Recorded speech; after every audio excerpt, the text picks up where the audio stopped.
Get ready, because today we're going to discuss the 10 core elements of storytelling. Regardless of your skill level as a writer, you don't want to miss this. By the way, my name is Brandon McNulty. I'm the author of Bad Parts, also the author of Entry Wounds, and welcome to my writing channel. One of my subscribers requested a video on the fundamentals and principles of storytelling. And basically what he was asking is, what are the key ingredients that make up a story? What does a story need in order to work, in order to be great?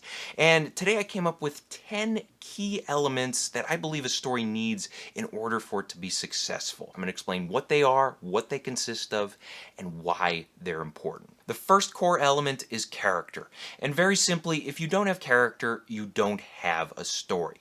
And that's because the whole purpose of a story is so that audiences can learn how to live better lives. And in order to do that, audiences need to focus on a character. They need to get invested in someone so that they can learn from that character's mistakes and learn from how they overcome their obstacles or how they succumb to their flaws or whatever it may be. Now, when it comes to character, one key thing to remember here is this idea of the internal journey. A lot of characters undergo an internal journey, meaning that they have a character flaw and they overcome that flaw, or they have a lie that they believe and they overcome that lie over the course of the story.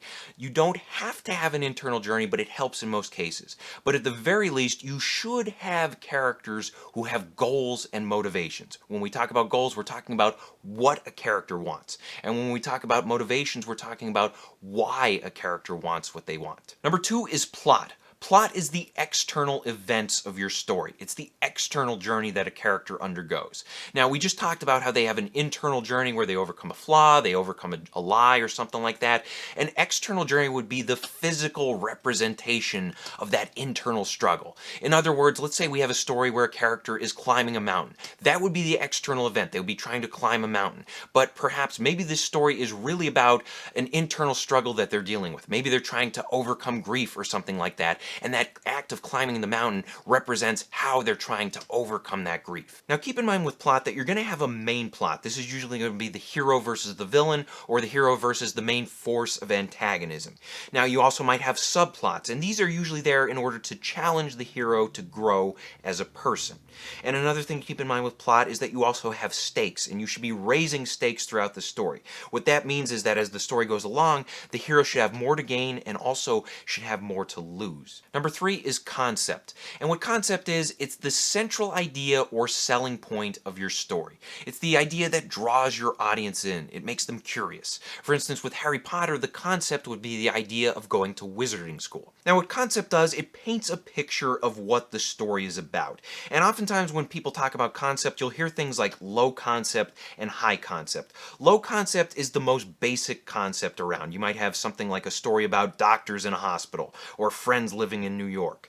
Now, with high concept, on the other hand, this is usually a what-if scenario. For instance, with Breaking Bad, the idea is, what if a chemistry teacher went rogue and decided to start cooking meth? With Jurassic Park, the concept is, what if there was a theme park full of dinosaurs? Another term that often gets thrown around alongside concept is the idea of premise. Premise is a step above concept. Premise is basically concept plus character and conflict. So, for instance, if we're going with Jurassic Park, the concept is a theme park full of dinosaurs. The premise is that a group of scientists, the characters, visits a theme park full of dinosaurs, the concept, and then they get trapped there due to a major storm, the conflict. And speaking of conflict, that's number 4 on my list. And conflict is a disagreement between two or more sides. And conflict is critical to stories because audiences love to find out how conflict gets resolved. Now, when it comes to conflict, you want to keep in mind 2 things: situation and action. Situation is why the conflict exists. Usually it's because 2 characters want the same thing, or one character wants to prevent another character from getting something they want. And because of the situation, action must be taken. And when we're talking about action, we're talking about how a character chooses to solve or create problems. And one final thing I want to mention here is that dialogue is action. It's action in the form of the spoken word. And you want to have your characters attacking and defending. They're trying to get information out of each other, trying to hide information, trying to give orders, trying to fight back against those orders. Number 5 is scenes. A scene is a basic unit of story. storytelling. And I've talked a lot about scenes on the channel before. I'll link my video on scene structure right up here. What I covered in that video were the two basic types of scenes. You have goal-oriented scenes and reaction-oriented scenes. Basically, the way a goal-oriented scene works, a character has a goal, then they face conflict, they face obstacles, and eventually things end in disaster as a result of pursuing that goal and trying to overcome those obstacles. And a reaction scene is one where a character has an emotional reaction, usually to that disaster in the goal scene, and then they face a dilemma. What do they do next? Eventually they have to make a decision and they pursue another goal. Number 6 is story structure.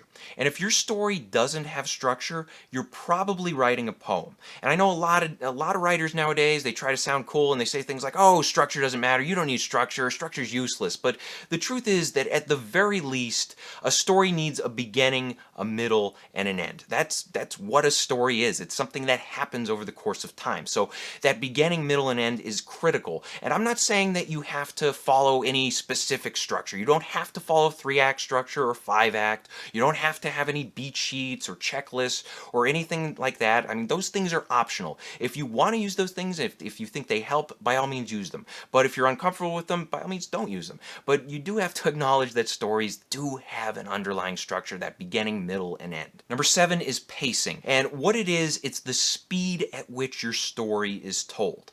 Some stories are told with a fast pace. Stories like thrillers are often told with that fast pace to keep up the momentum, to keep the audience's hearts pounding. On the other hand, you might have stories like maybe an artistic character drama that is told at a much slower pace. Whatever pace you're telling your story at, be aware of your audience's expectations. Oftentimes the genre of your story will determine what type of pace you should be working with.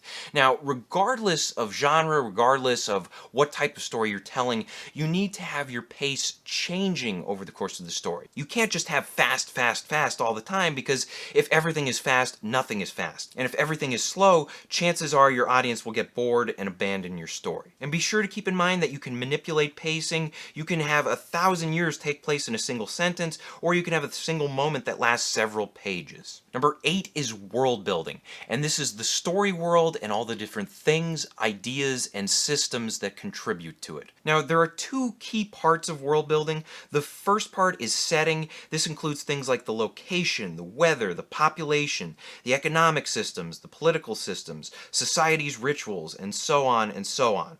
And the other important part of world building is lore, and this includes things like the histories, the traditions, the facts, the stories that are passed down within your story world. And what lore does, it makes your story world seem vivid and larger than it actually is. Number 9 is theme. Theme is the underlying message of a story. It's the meaning beneath the surface of the story. Now, let me give you an example to illustrate what I mean by this.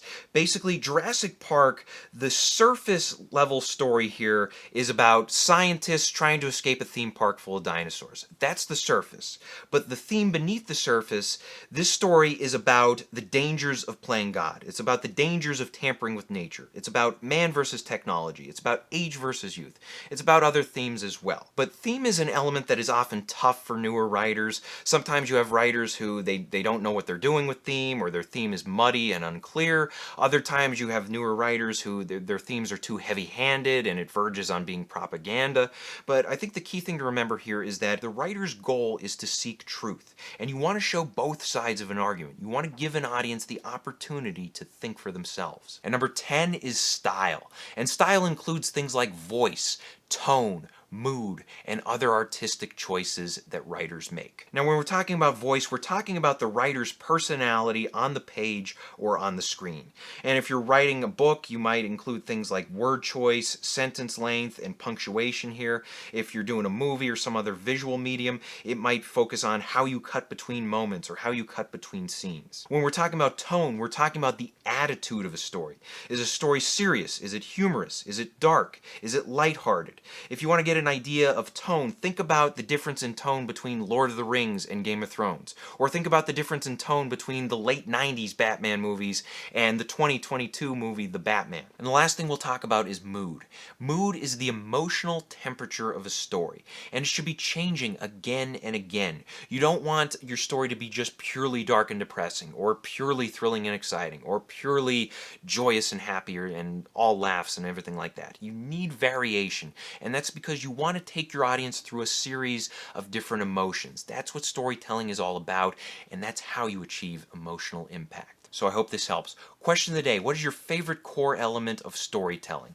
Let us know in the comments section below. Thank you guys for watching. If you want to support the channel, please pick up a copy of either one of my books and be sure to leave reviews on Amazon.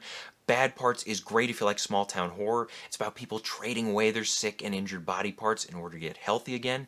And then Entry Wounds is great if you like thrillers. It's about a guy who picks up a haunted gun and he cannot put it down until he kills 6 people with it. Also be sure to check out my other videos.